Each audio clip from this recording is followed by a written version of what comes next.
is really good. I love it. Shh. Quiet, please. Thank you for staying quiet, class. Hello, class. Welcome to the first day of 2021, 2022, the first day of 2022 of the week's filmmaking lesson.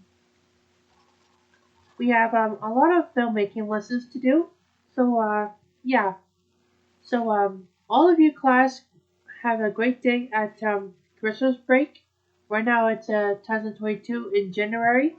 So we're better do some work and work together and post on YouTube, okay? Good. Anyway, we're starting about working. We're gonna start working, okay? Good. On first, we will be doing. So first, we will be doing 2022 over home video releases. 2022 home video releases. We will be doing home video releases. If you look up on 2022 and home video, you might see how the home video releases work. Okay, here we go. This is film releases and TV shows releases in during March and everything. It wasn't just that. Okay, there it is.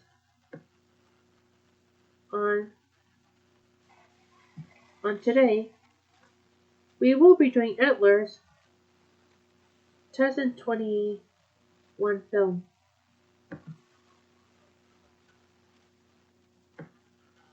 Here's the plot in this film.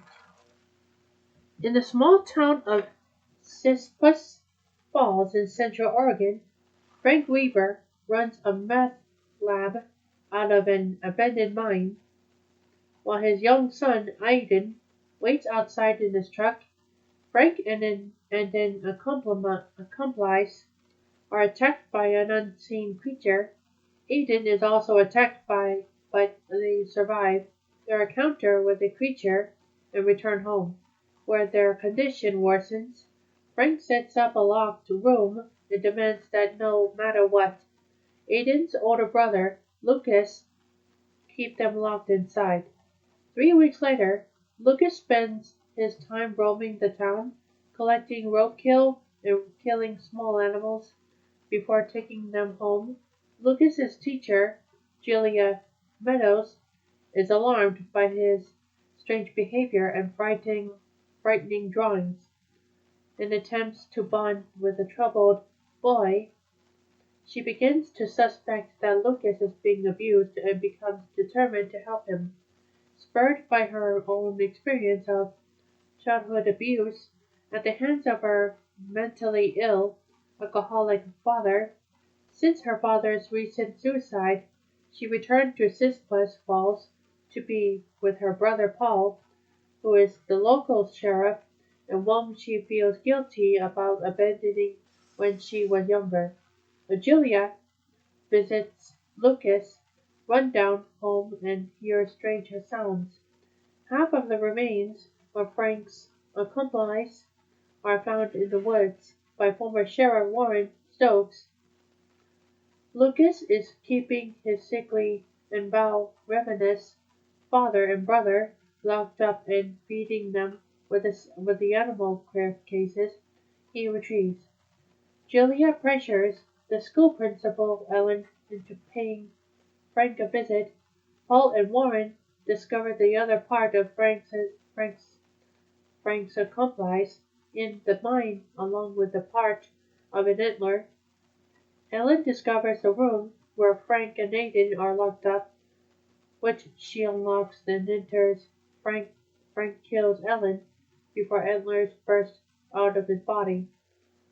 Frank, now transformed into a savage horned creature, kills Lucas's school bully, Clint Owens.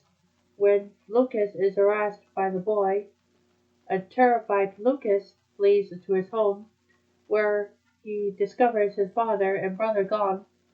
Ellen is reported missing and Julia visits the Weaver house, where she finds Ellen's car. The police arrive and discover Ellen's body, along with Frank's, which is now a charred husk. Aiden is nowhere to be found. Lucas is taken to the hospital.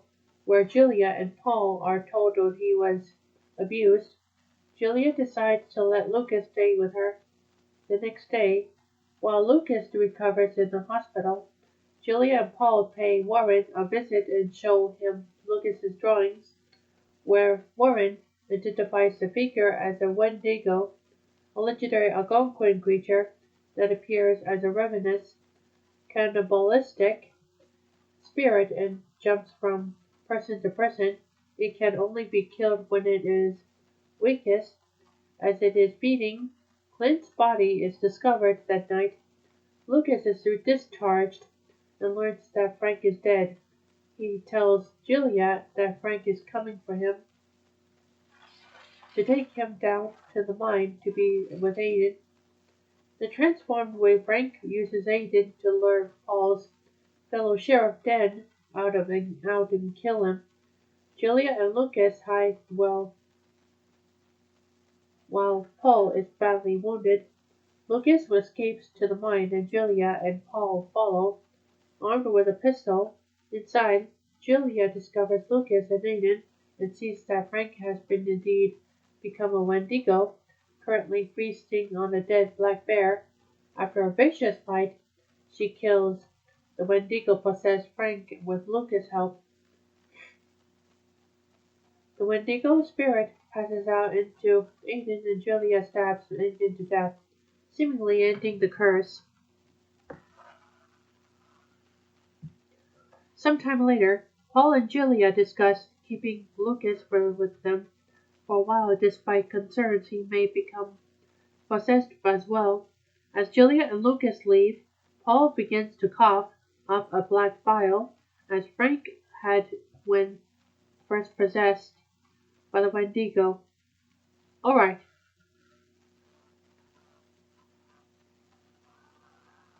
so on on tomorrow on tomorrow we will be doing Black Friday. That's a 21 film. Here's the plot to this film.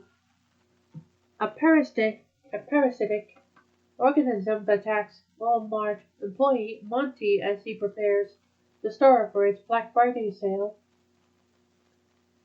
Monty mutates into a monster and attacks two co-workers. Because he has to work on Thanksgiving, Ken Bates drops off his daughters, Lila and Gracie, for dinner with their mother and her new husband, Grant. Ken then picks up his nebbish co-worker, Chris Godecki, and drives to their late shift at Wheel of Toys. While anxious shoppers assemble outside, Ken and Chris join co-workers Marnie, Brian, Archie, Russ, Emmett, Anita, and Bart Bircher as they get ready to open the store for Black Friday. Bircher accidentally locks himself outside of the building while smoking a cigarette. Possessed by a parasite, a rapid shopper mauls Bircher, causing him to transform into a creature too. Store manager Jonathan Wexler has his employees open the doors. Shoppers pour in, but they gradually turn violent as the parasitic mutation spreads. Everyone eventually realizes that the shoppers are transforming into murderous creatures as they are attacked and are forced to fight back. Possessed by a parasite, Emmett emits a tentacle that kills Anita. Emmett turns into a creature before fleeing toward the store Santa's village display. Wes holes up in the office, while Archie leads Chris and Brian through a mutant party to close an exit door before more shoppers get inside. Jonathan and Ken battle a creature in the bathroom. Marnie sneaks into Santa's village and sees that transformed shoppers are being assimilated into a growing sack. Once the exit door is secured, Jonathan, Ken, Chris, Marnie, Brian, Archie, and Russ regroup on the store floor. Driven by a possessed officer, a speeding police car crashes in through the front window. The car runs over Russ. Mutating shoppers begin pouring inside again. After he rescues Chris, one of the monsters kills Archie. Ken, Marty, Chris, Brian, and Jonathan barricade themselves in the storeroom while talking about their various tenures at the store. The co-workers bond over sliced turkey meat. However, the group conversation turns confrontational when Ken and Chris argue about their disappointing stations in life and Marty calls out Ken for not having a real romance with her. A mutant reaches a storeroom. Ken gets bitten by a commotion in the commotion, presuming he is now reinfected and will soon transform. Ken stays behind while Chris, Marty, Jonathan, and Brian go to the loading dock to obtain a truck for escaping. While Chris, unable to start the truck, he and the others fight off another mutant before making their way to the roof. Meanwhile, the building catches fire as a main sack continues growing into a massive monster that soon fills the entire store.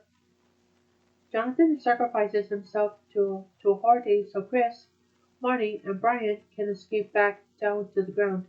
Brian confesses that he bit Ken in the earlier commotion, so Ken is not actually affected, having assimilated all of the mutated shoppers. The massive monster breaks through the store's roof. Brian tries to confront the creature, but it kills him. Ken rejoins Chris and Marty outside. Ken acts as a distraction while Chris tricks the monster into swallowing a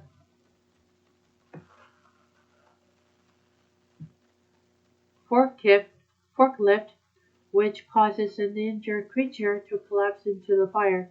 Ken, Chris, and Marty escape in Ken's car. However, more massive monsters are seen emerging from other stores in the distance. Alright, on Thursday, we will be doing the Jin 2021 film. Here's a plot to this film. On an unspecified night in 1989, Dylan Jacobs, a mutinous asthmatic young boy, finds his mother Michelle crying in front of the kitchen sink with a candle lit nearby. She turns around and then the candle is blown out. In the fall of the same year, Dylan and his father Michael move to a new house. In one of the rooms, Dylan finds a dusty mirror and an old book containing instructions for summoning a Jin and having it grant the summoner's wish. The book states that at 1 hour before midnight, the summoner must place 3 drops of blood in the lit candle's wax and make their desired wish in front of the mirror. The Jin will grant the wish at midnight if the summoner has the required strength of will, but the wish may cost the summoner their soul. Dylan does not tell Michael about the book. On the same night, Michael leaves Dylan at home for his job as a host at a radio station. Dylan takes the opportunity to set up the ritual for summoning the Jin, and he uses sign language to wish that he was able to speak normally. Later, the Jin manifests as a cloud of smoke, and after a series of strange events occur, Dylan finds out that the Jin has transformed into a humanoid figure and is searching for him. After knocking the Jin unconscious, Dylan finds that he is unable to escape the house or contact anyone for help. While hiding from the Jin, Dylan reads through the book again and learns that the Jin is subject to the laws of physics, while in the human world manifests in the form of dead people and can be banished by blowing out the candle after midnight. He tries and fails to do so due to the time being before midnight. Dylan hears Michelle's voice begging for help and finds that the Digin has manifested as a monstrous version of Michelle. Dylan evades the Digin's attempts to capture him. A flashback reveals that Michelle had shot herself in the opening scene of the film. Dylan was unable to call out to her due to his muteness and has felt guilty about her death ever since. At midnight, the Digin confronts Dylan. Dylan prepares to blow out the candle when the Digin begs Dylan not to make it go away in Michelle's voice. Dylan does not fall for it and blows out the candle, successfully banishing the Digin. Dylan later comes to terms with his guilt about Michelle's suicide in a dream. On the next morning, the Digin manifests again and transfers Michael's body ability to speak to Dylan, rendering Michael unable to speak before returning to the book. Alright, on Friday, we will be doing zeros, two, and ones. That's a 21 film. Here's a plot to this film. Unfortunately, there is no plot.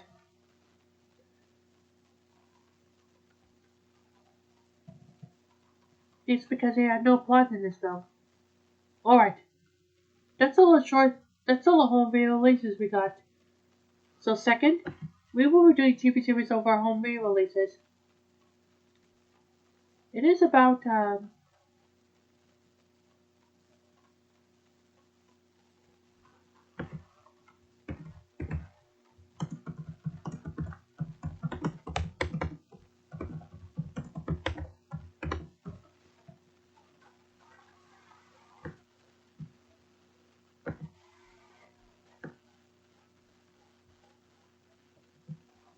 Alone in the Sea.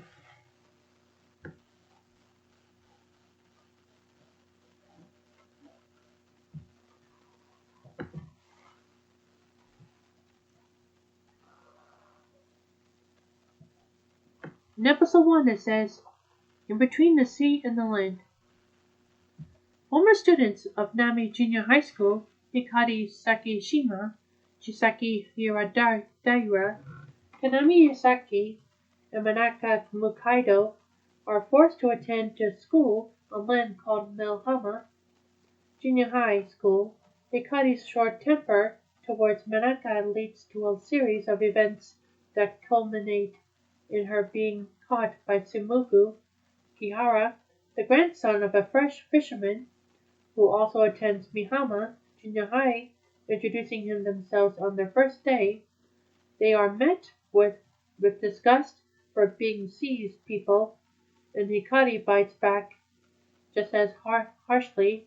This is an early sign showing the rift between the land and sea people, descendants of a sacrifice, Mufunekiki, to the sea god. After school, Manaka and Hikari visit Uroko-sama, the sea god messenger. Manaka brings an offering, and after Uroko-sama tries to seduce her, she hits him in the face and is cursed with a fish growing out of her knee.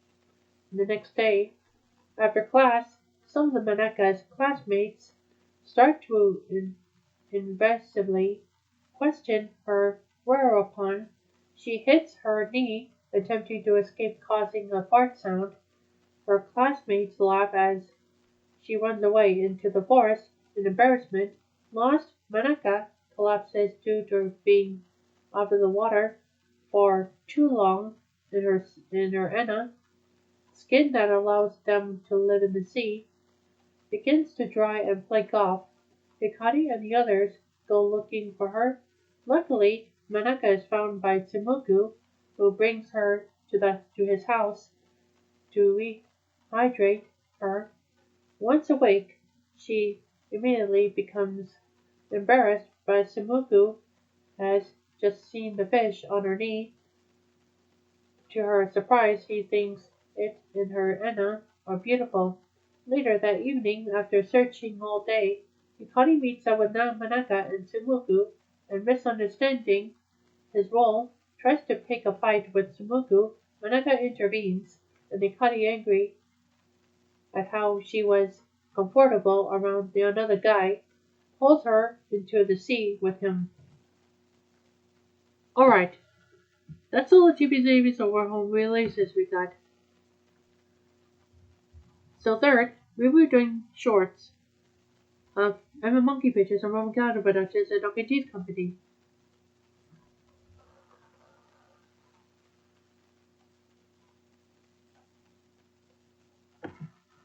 Hmm. Fictional fish. Wikipedia. List of fictional fish.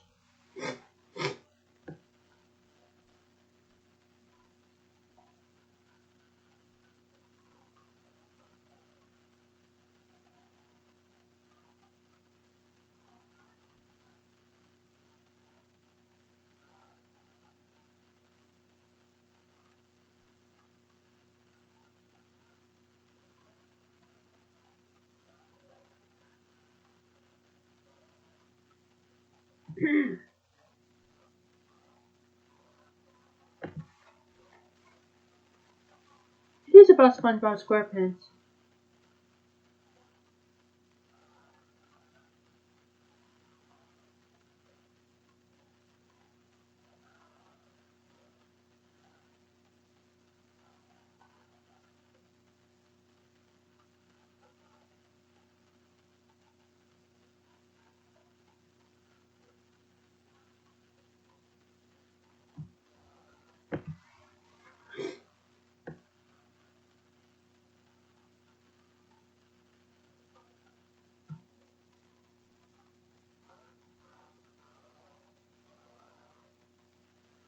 It is about season 1 of SpongeBob SquarePants.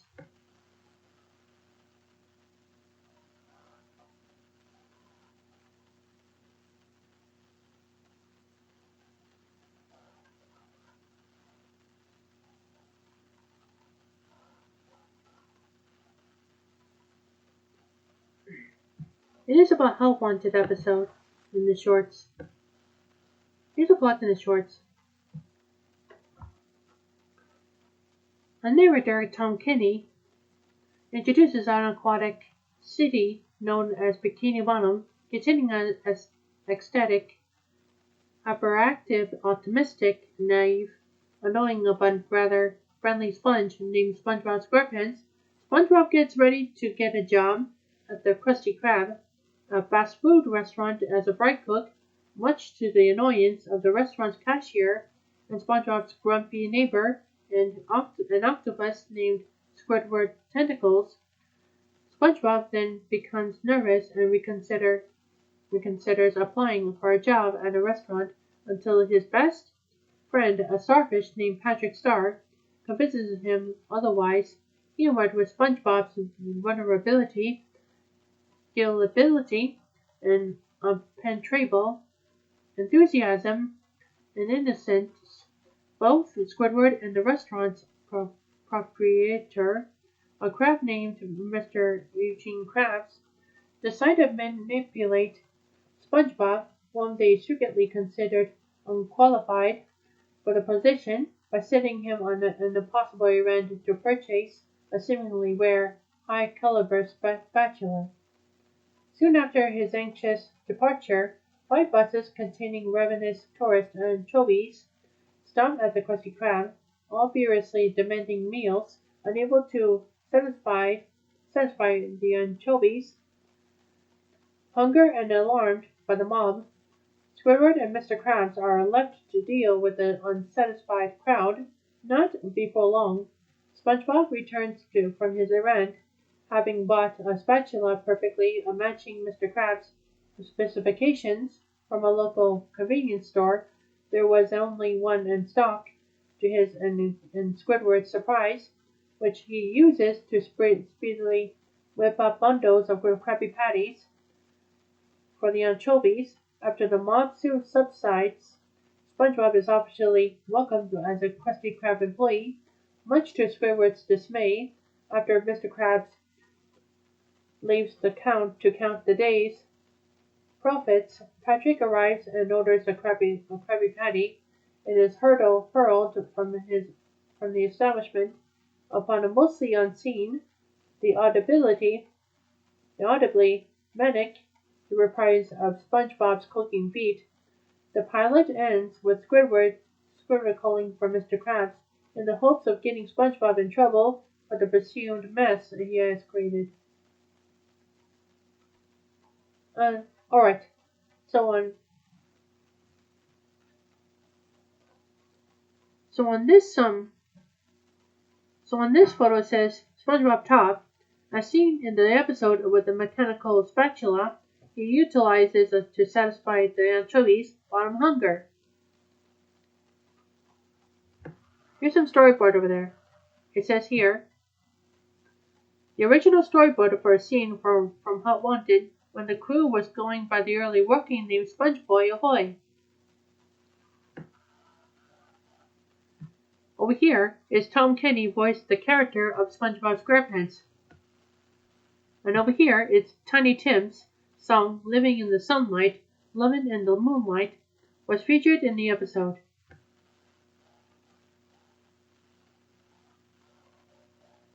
In this home video release, it says, before the episode's TV debut, Help Wanted was included in the 1998 Best of Nicktoons VHS in its 1997 version.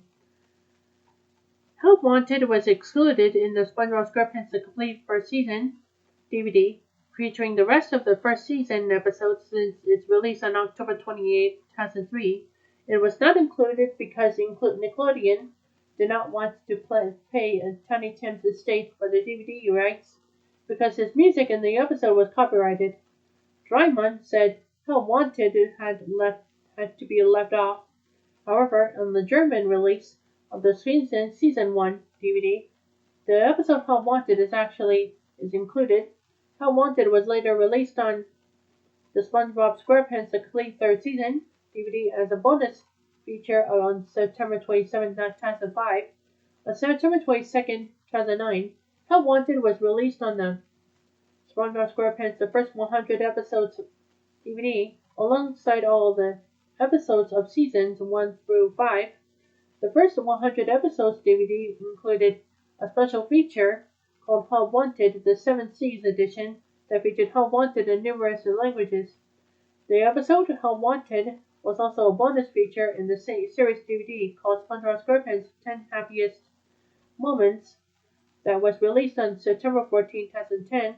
On April 29, 2014, Help Wanted was released on the SpongeBob You're Fired episode compilation DVD. Upon release, the DVD was quickly sold out at Best Buy and was selling briskly at online retailers, including Amazon.com, Barnes & Noble, and Walmart. In 2013, the series' main cast members, including Tom Kenny, Clancy Brown, Roger Bumpass, and Bill Fredgerbake, performed a live read-through on the episode during the event called SpongeBob Fan Celebration, and the read-through took place on the sound effects stage at the Universal Studios Hollywood on September 7 to 8. The event also hosted the screening of the winning videos from the inaugural SpongeBob Square Shorts Original Fan Tributes competition. Alright, that's all the shorts we got. So